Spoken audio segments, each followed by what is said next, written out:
Welcome sa Durs 2.0.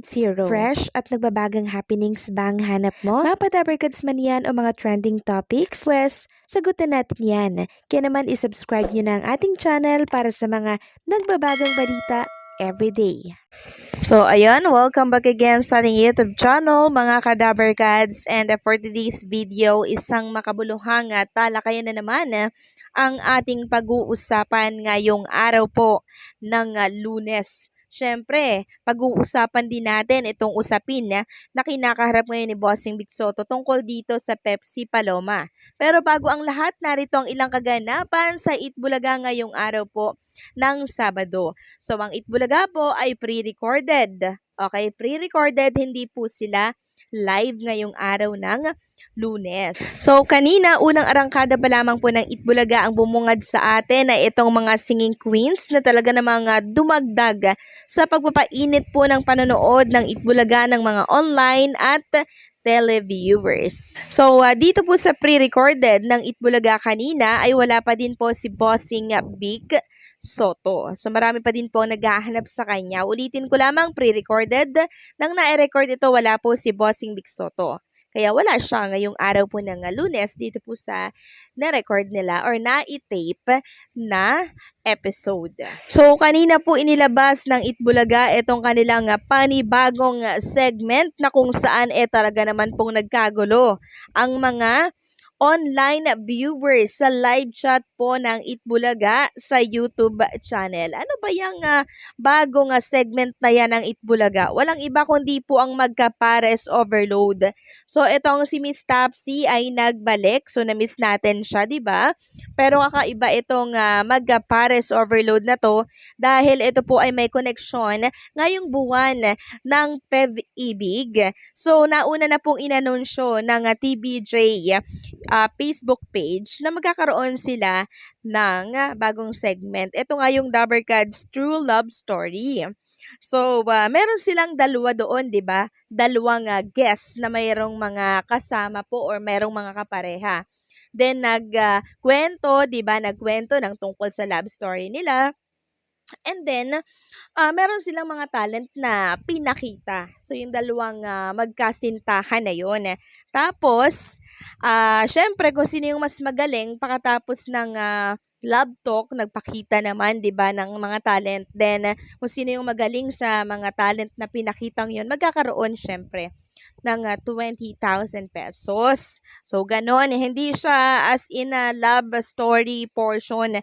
Meron din syempre na pagpapakita po ng talent. Ngayon, ang dami pong nagrereklamo doon sa live chat ng Itbulaga na hindi daw maganda, kesyo naboboring daw sila sa panonood po ng naturang programa. So, siguro mga bashers ito and ewan ko lang ha, pero naboboringan daw yung ilang mga ando doon. Hindi ko alam kung lehitimong Dabarkad sila. So, hayaan nyo na po ang Itbulaga kasi ngayon lamang po yan na PEV-IBIG. Ngayong month lang yan ng February. So, binibigyan daan nila yung buwan ng pag-ibig.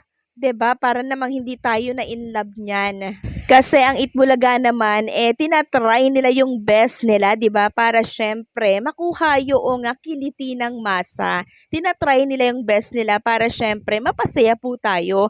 Kaya, ibigay na lang natin yung buong suporta natin. Hindi po ba? So, kung hindi maganda para sa panglasa ng iba, ganun po talaga yan. Hindi may iwasan na may iba't ibang opinion ang mga manonood. Tsaka, isa pa mga kadabarkads, very short lang naman yung portion na yon. At eto nga sa mga gusto pang mag-audition dyan, pumunta lamang daw kayo sa TV5 Media Center, Reliance Street, Mandaluyong City, Wednesday to Friday po yan, 3 p.m. to 5 p.m. Samantalang pag-usapan naman natin ang tungkol dito sa inilabas po ng isang article tungkol dito sa status po ng Pepsi Paloma movie. So ano ba ang status nito ngayon? Nakakuha na ba sila ng mga requirements na hinihingi po ng MTRCV?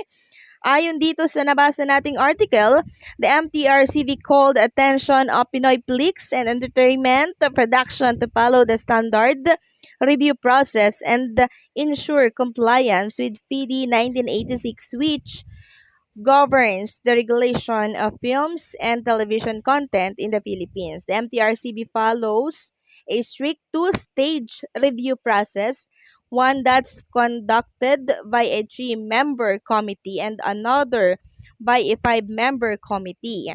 Each film undergoes a rigorous and meticulous review process that evaluates every detail against the standards set by Presidential Decree number 1986, said MTRCB. So, matinding pagsusuri po pala mga Kadaver Gods ang gagawin dito ng MTRCB, lalo't na balitaan na po nila na meron nga po itong kinakaharap na legal battle. Sabi pa dito, the MTRCB also condemned the spread of misinformation, saying it will take legal action if necessary. The MTRCB will not tolerate any misinformation or false narrative that seek to discredit the agency and undermine its mandate to protect the public interest. Any attempt to deliberately mislead the public will be dealt with in accordance with the law. So, ayan po mga Kadaver Gods, nagbabala ang MTRCB na hindi daw nila ito tolerate ang misinformation or false narrative that seek to discredit the agency and undermine its mandate to protect the public interest. So, yung mga nagpapakalat dyan ng fake news na kesyo ganto kasi, pamangkin kasi ni Bossing Vic itong si Lalo Soto, kaya ganito yung desisyon. Nako, malalagot po kayo sa MTRCB, hindi daw po nila ito tolerate yung mga ganyang balita.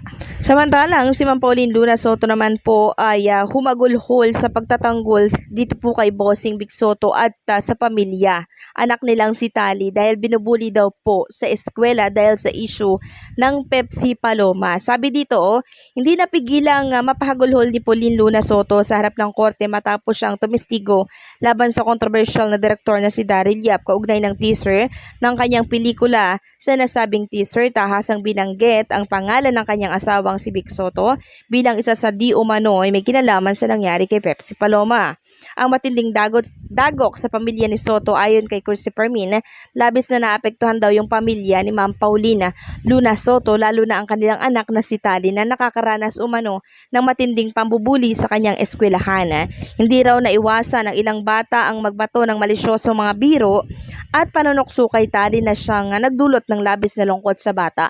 Kaya po siguro sila mga Kadaver Gods nagbakasyon muna nitong nakaraan dyan sa Japan para syempre ma-refresh yung isipan ng mga batang yan. Diba? Hindi po kasi biro yung kinakaharap ni Tali na pangbubuli sa school. So sana hindi na siya binubuli ngayon since nagsampa na ng kaso si Bossing Vic Soto. Samantalang congratulations naman dito kay Atasha Mulak dahil inilabas na po ang kanyang bagong commercial para po sa Palmolive. So ito po yung pinagkakahirapan niyang i-shoot nitong mga nagdaang araw kaya wala po siya lagi sa Itbulaga. So pinost niya ito sa kanyang Instagram account. Sabi niya dito, life can get unpredictable sometimes pala, pero kaya yan with the Palmolive Naturals Ultra Smooth with 100% natural aloe vera extract. Get smooth, manageable, and finger combable hair with regular system use. So ayan, congratulations dito kay Daver Gods Atasha para sa kanyang panibagong commercial sa Palmolive. So hanggang dito na lamang po ang update natin mga Kadaver Gods. Maraming salamat sa patuloy po na pagsuporta and don't forget to like, share, comment, and subscribe.